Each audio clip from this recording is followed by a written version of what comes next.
Isang hindi kapani-paniwalang pangyayari ang yumanig sa aming tahimik na umaga. Sa unang araw ng pagbabalik ng mga estudyante ng Fresco High School, isang prestihiyosong paaralan sa Los Angeles, mula sa kanilang biyahe sa Pilipinas, mahigit 120 na mga magulang ang sumugod sa tarangkahan ng aming paaralan. Ang buong akala namin isa itong protesta. Inasahan na namin ang mga sigaw, ang mga reklamo, ang mga banta ng demanda. Pero laking gulat namin dahil hindi galit ang dala nila. Sa halip, isa-isa silang nakiusap, halos magmakaawa, parang awa nyo na, papuntahin nyo rin ang anak ko sa Pilipinas. Kaming mga guro at ang punong guro ay tuliro. Hindi namin maunawaan. Bago umalis ang grupo, halos lahat ay tutol. Bakit sa Pilipinas? Tanong nila noon. Hindi ba delikado doon? Ma-traffic? Mainit? Third world country yan, hindi ba? Ngunit sa loob lamang ng isang linggo, nagbago ang lahat.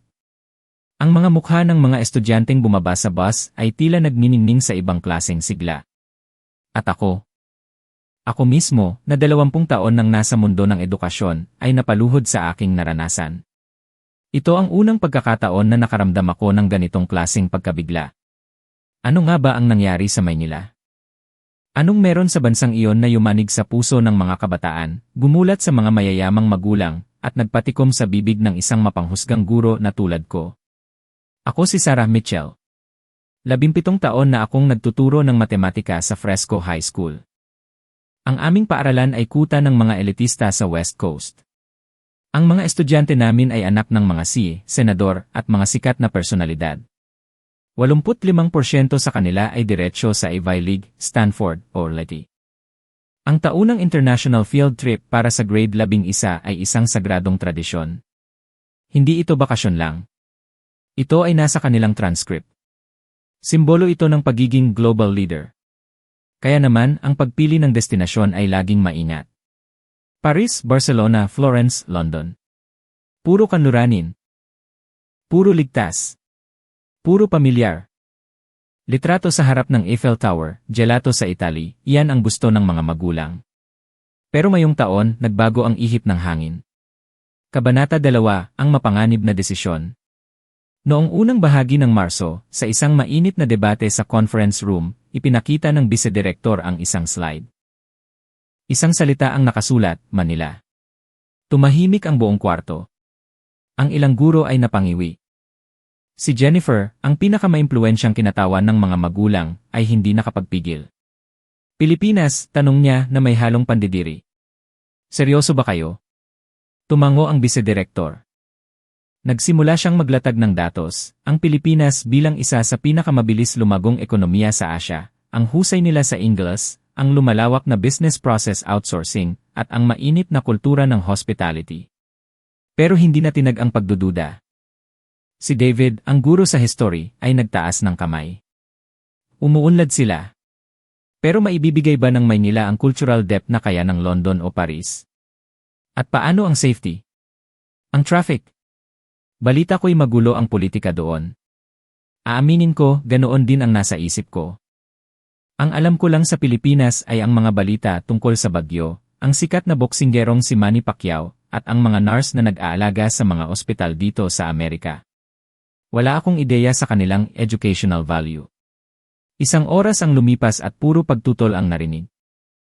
Baka magkasakit ang mga bata sa pagkain. May kidnapping ba doon? Masyadong mainit. Sa huli, idinaan sa botohan. 12 guro at 5 magulang. Ang resulta, 9 tandang bawas 8. Sa dikit na laban, nanalo ang Manila. Itinaas ko ang kamay ko pabor dito, hindi dahil bilib ako, kundi dahil gusto ko lang ng maiba. Linot, naisip ko. Paglabas ng kwarto, nilapitan ako ni Jennifer. Mitchell, pumayag ka. Sigurado ka ba? Baka magsisi tayo. Sana nag-roam na lang tayo. Umiti ako ng pilit. Huwag kang mag-alala, Jennifer. Ako ang bahala. Pero sa totoo lang, kabadong-kabado ako. Nang gabing yon, nag-research ako. Nakita ko sa internet ang mga larawan ng Makati Skyline at Bonifacio Global City, YC. Mukhang moderno. Pero sapat ba ito para sa mga batang sanay sa luxury ng Beverly Hills? Hindi ko alam na ang biyaheng ito ang wawasak sa lahat ng aking inaakala. Kabanata 3, ang pagdating sa Perlas ng Silangan. Nobyember. Umalis kami sa Gaga, bitbit ang 32 estudyante at 4 na guro. Ang flight ay mahaba, halos 14 na oras. Ang mga estudyante, gaya ni na Jaden at Claire, ay walang masyadong interes. Para sa kanila, isa lang itong requirement. Lumapag kami sa Nde Terminal 3 ng hapon. Pagkabukas ng pinto ng eroplano, sinalubong kami ng mainit at maalinsangang hangin ng tropiko. Pero higit sa init, may ibang sumalubong sa amin. Sa ibang bansa, ang airport ay tahimik, malamig, at tila mga robot ang mga tao. Dito, paglabas pa lang namin ng tube, may mga staff na nakangiti ng pagkatamis-tamis. Mabuhay! Welcome to the Philippines, bati nila, hindi dahil trabaho lang, kundi dahil parang tuwang-tuwa silang makita kami. Ang unang ikinagulat ng mga estudyante ay ang energy. Paglabas namin ng immigration, hindi katahimikan kundi musika ang narinig namin. May isang banda na tumutugtog ng masayang kanta sa arrival area. Si Jaden, na laging nakadikit sa kanyang phone, ay biglang napatingin. Wait, may live band sa airport. Agad niyang sinubukan ang Wi-Fi. Inaasahan niyang mabagal ito base sa mga nabasa niya online. Nanlaki ang mata niya. Mabilis ang connection dito sa terminal. Bagaman may mga spot na mahina, sa area na yon ay nagulat siya. Pero ang tunay na shock ay nang makalabas kami. Akala ng mga bata ay sasakay kami sa lumang jeepney o kakarag-karag na bus. Pero isang napakagandang luxury tourist bus ang naghihintay, air-conditioned at may Wi-Fi. Ang aming guide ay si Maria, isang Filipina na may napakagandang accent sa English, mas malinaw pa magsalita kaysa sa ilang Amerikano. Welcome, Fresco High School, bati niya ng may sinseridad na tumatagos sa puso. Habang binabagtas namin ang skyway patungong Makati, tumahimik ang bus. Nakadikit ang mga mukha ng mga estudyante sa bintana. Inaasahan nila ang mga barong-barong at gulo. Nakita namin ang mga yon sa gilid, pero nakita rin namin ang nagtataasang skyscrapers ng Metro Manila na kumikinang sa ilalim ng papalubog na araw. Wait, bulong ni Claire. Akala ko ba mahirap na bansa ito? Bakit parang mas moderno pa ang skyline nila kaysa sa downtown Ley? Ang pinaghalong luma at bago, ang dami ng mga bagong itinatayong gusali, at ang liwanag ng lungsod ay bumuo ng isang vibrant chaos na kakaiba sa inaasahan nila. Kabanata 4, ang gabi sa Yese. Dumating kami sa hotel namin sa Bonifacio Global City, Yese. Pagpasok namin sa lobby ng Shangri-La, napanganga ang mga estudyante. Ang karangyaan, ang amoy ng sampagita at kawayan, ang mga chandeliers, at higit sa lahat, ang serbisyo. Agad na may lumapit para kunin ang mga bagahe, hindi lang basta kinuha, kundi tila inalagaan na parang sarili nilang gamit. Good evening, ma'am. How was your flight? Tanong ng staff na parang kaibigan ang kausap. Matapos mag-check-in, nagtipon kami. Iba na ang aura ng mga bata. Ang pagod ay napalitan ng kuryosidad. Emma Mitchell, sabi ni Emma, ang linis ng lugar na ito. Sigurado ba tayong nasa Manila tayo? Nagpasya kaming maglakad sa High Street para maghapunan. Ito ang sandaling kinakatakutan ko. Gabi na, halos 9:00. Hindi ka basta-basta maglalakad sa gabi kasama ang mga estudyante. Pero si Maria, ang guide namin, ay tumawa lang. Don't worry, ma'am. US is very safe. Walking city ito. At totoo nga. Paglabas namin, nakita namin ang malalawak na sidewalks, ang mga ilaw na nakasabit sa mga puno, at ang mga tao, maraming tao. Mga pamilyang naglalakad, mga magkakaibigan na tumatawa, mga taong nagjo-jogging, at mga naglalakad ng aso. Walang takot sa kanilang mga mata. Namangha si Sofia at Olivia. Ewas Mitchell, tignan mo. May mga babaeng naglalakad mag-isa, naka-headphone pa. Sa atin, hindi mo gagawin yan ng gabi. Ang pakiramdam ng safety sa loob ng distritong iyon ay hindi dahil sa mga pulis, bagamat may nakita kaming mga security guard na sobrang seryoso pero bumabati ng good evening, kundi dahil sa buhay ng paligid. Huminto kami sa isang open-air restaurant na naghahain ng modern Filipino food. Inakala ng mga bata na hindi nila magugustuhan ang pagkain. Pero nang dumating ang sisig, sinigang na hipon, at crispy pata, nagbago ang lahat. Si Jaden, na maarte sa pagkain, ay kumuha ng sisig. Ano to? Pork cheeks, nag-aalangan niyang tanong. Pero pagkasubo niya, nanlaki ang mata niya. Oh and my God! This is purely delicious fat and spice. Ang sarap! Ang pinakatumatak sa kanila ay ang konsepto ng isalo-salo. Hindi kanya-kanya ng plato. Lahat ay nasa gitna, nagsusubuan, nagpapasapasahan. Habang kumakain, may lumapit na street musician sa di kalayuan, hindi na mamalimos, kundi tumutugtog ng acoustic version ng mga sikat na kanta ni Bruno Mars na nalaman nilang may dugong Pinoy. Ang saya dito, bulong ni Claire. Hindi siya stiff gaya sa Europe. Parang niyayakap ka ng paligid. Bago kami bumalik sa hotel, dumaan kami sa isang 24-hour convenience store, parang 7-11 pero puno ng tao. Bumili ang mga bata ng mga chichirya. Isang estudyante ang naghulog ng barya.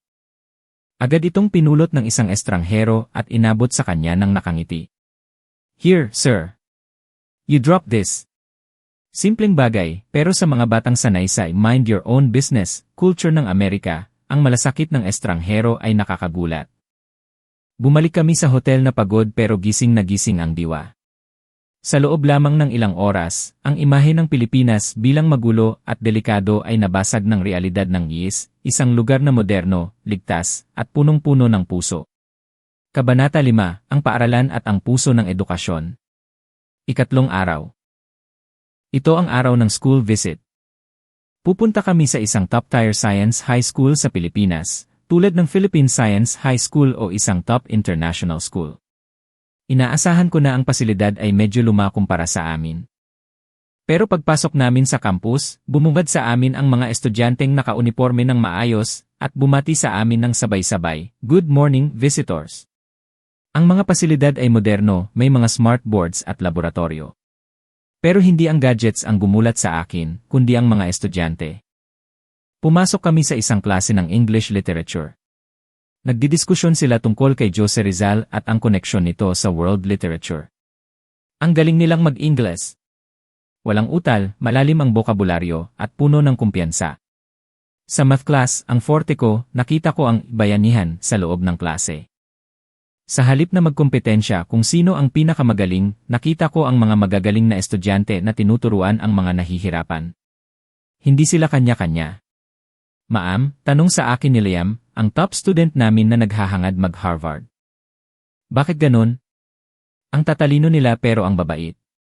Sa atin, kung matalino ka, medyo mayabang ka na. Pagdating ng tanghalian, dinala kami sa kantin.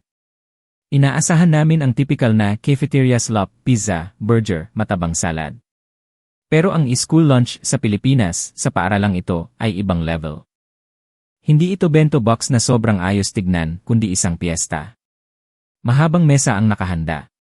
May kanin, syempre, may adobong manok na nagmamantika sa sarap, may ginisang monggo, na sabi nila ay pang Biyernes daw pero espesyal na niluto, at sariwang mangga at pinya na sobrang tamis. Tinabihan kami ng mga Pilipinong estudyante. Irusa de bagoong with the mango, yaya ng isang estudyanteng nagngangalang Miguel kay Sofia. Is it safe? Tanong ni Sofia. It's life-changing, sagot ni Miguel habang tumatawa. Tinikman ni Sofia. Ang reaksyon niya ay viral-worthy. Ang asim at alat ay sumabog sa bibig niya. Napagtanto ko habang kumakain kami, ang pagkain dito ay hindi lang pampalaman sa tiyan. Ito ay lengguwahe ng pagmamahal. Ang mga ale sa kantin na naghain sa amin ay tinatawag na tita o nanay ng mga estudyante. Kain pa, anak, sabi ng isang tinderang ale kay Jayden habang dinadagdagan ang sabaw ng sinigang nito. Pampalakas yan. Naintindihan ni Jayden ang tono kahit hindi niya alam ang salita. She reminds me of early grandma, bulong niya. Sa Amerika, transactional ang lahat. Magbabayad ka, kakain ka, aalis ka. Dito, relasyonal ang lahat. Pagbalik sa bus, tahimik ang lahat. Mabigat ang mga tiyan at mabigat din ang mga isip. Emma's Mitchell, sabi ni Emma. Bakit ganun? Mas mahirap daw ang Pilipinas sa Amerika, pero bakit parang mas masaya sila? Bakit parang mas mayaman sila sa pakiramdam? Iyon ang tanong na bumagabag sa akin buong gabi. Ang yaman ba ay nasa yilang? O nasa uri ng koneksyon mo sa kapwa-tao? Kabanata 6, ang viral sensation. Ika-5 araw. Paggising ko, sasabog na ang phone ko. 200 notifications. Nag-post lang ako ng litrato ng aming tanghalian kahapon, ang makulay na mangga, ang adobo, at ang mga nakangiting mukha ng mga tita sa kantin. Ang caption ko, School Lunch in the Philippines, not just food but a warm hug. Ang mga komento mula sa Amerika, seryoso ba yan? School lunch yan? Bakit mukhang gourmet? Akala ko ba mahirap dyan? Pero mas malala ang nangyari sa mga estudyante. Si Jaden ay nag-upload ng vlog sa YouTube, Manila Shop, Better Than They. Ipinakita niya ang bilis ng serbisyo, ang mga mall na mas malaki pa sa mga bayan sa VS, gaya ng Ngayu Mall of Asia, at ang galing ng mga Pinoy mag-Ingles. 20,000 views agad sa isang gabi. Si Sofia naman ay nag-TikTok sa VS. Sumasayaw siya kasama ang mga random na Pilipino na game sumali. Caption, Filipinos represent. Best energy ever. 1,000,000 views. Ang pinaka-viral ay ang video ni Liam. In-interview niya ang isang taxi driver. Tinanong niya ito tungkol sa buhay. Ang driver, kahit hirap sa buhay, ay nakangiti pa rin at nagkwento tungkol sa pagsisikap para sa pamilya. Life is hard, sir, but God is good, sabi ng driver. Ang caption ni Liam, this is resilience. This is faith. Something we forgot in America. Nagsimulang tumawag ang mga magulang mula sa Day. Si Jennifer, ang skeptical na nanay, ay tumawag. Sarah! Nakita ko ang post ni Claire. Nasa beach ba kayo? Bakit ang ganda ng dagat? Nag-day trip kami sa Batangas. Jennifer, totoo ito. Hindi ito filter, sagot ko. At yung mga tao? Ligtas ba talaga? Jennifer, sabi ko ng seryoso. Mas ligtas ang pakiramdam ko dito kaysa sa downtown lagi. Kasi dito, tinitignan ka ng tao sa mata at minisyan. Hindi ka nila iiwasan. Doon ko napagtanto na ang misyon namin ay hindi lang mag-aral, kundi baguhin ang maling akala ng mundo sa bansang ito. Ang Pilipinas ay hindi lang basta mahirap na bansa. Ito ay bansang mayaman sa kultura, sa puso, at sa potensyal na hindi nakikita ng Western media. Kabanata 7, ang pagbabalik at ang revolusyon. Bumalik kami sa Gay noong linggo. Pagpasok ko ng Lunes, iba na ang ihip ng hangin sa Fresco High. Ang lobby ay puno ng mga magulang. Pero hindi na sila nagreklamo. Nandoon sila para magtanong kung paano makakapag-exchange student ang mga anak nila sa Pilipinas. Ang pinakamalaking gulat ay nang lapitan ako ni Liam at Claire. Sila ang mga top students na nakatakdang mag-EV League. Emma Mitchell, sabi ni Liam, hawak ang isang application form. Gusto ko pong mag-gap year. Saan? Tanong ko kahit may kutob na ako. Sa Pilipinas po. Gusto kong mag-volunteer at mag-aral sa VO Ateneo. Gusto kong matutunan yung diskarte nila. Yung malasakit. Hindi ko po yun matututunan sa Harvard. Nanigas ako. Ang Harvard, ipagpapalit sa Pilipinas. Sigurado ka ba, Liam? Opo. Sa Amerika, tinuturuan kaming maging matagumpay mag-isa. Sa Pilipinas, natutunan kong ang tagumpay ay walang saysay kung hindi mo kasama ang iba. I want to learn how to be happy like them. Sa sumunod na mga buwan, nagbago ang Fresco High. Ang likod ng classroom ko, na dati ay puno ng Harvard at Yale pennants, ay may nakasabit na ngayong parol na gawa sa kapis. May kalendaryo na nakasulat sa Tagalog. Tuwing tanghalian, may Filipino club na sa cafeteria. Nagdadala sila ng mga ulam na niluto nila, adobo, pansit. Nag-aaral silang magtagalog. Kamusta ka? Mabuti naman, maririnig mo sa hallway. Si Jaden, ang tech guy, ay hindi na robots ang focus. Gumagawa siya ng API para tulungan ang mga magsasakang Pilipino, inspirasyon mula sa nakita niyang dedikasyon ng mga tao doon. Ang dating pagtingin namin na America is number 1 ay nawala. Napalitan ito ng respeto. Na-realize namin na marami kaming pwedeng matutunan sa Pilipinas, hindi sa teknolohiya, bagamat humahabol na sila, kundi sa pagpapakatao. Natutunan namin na ang edukasyon ay hindi lang utak. Puso din. Isang hapon, habang nakadungaw ako sa bintana at tinitignan ang smog ng Los Angeles, naisip ko ang sunset sa Manila Bay. Naisip ko ang ngiti ng guard sa Liese. Naisip ko ang lasa ng mangga. Nagbago ako. Nagbago kaming lahat. At ang lahat ng iyon dahil sa isang mapanganib na desisyon na pumunta sa perlas ng silangan. Ang Pilipinas ay hindi na lamang isang tuldok sa mapa para sa amin. Ito na ang aming bagong pamantayan ng tunay na yaman.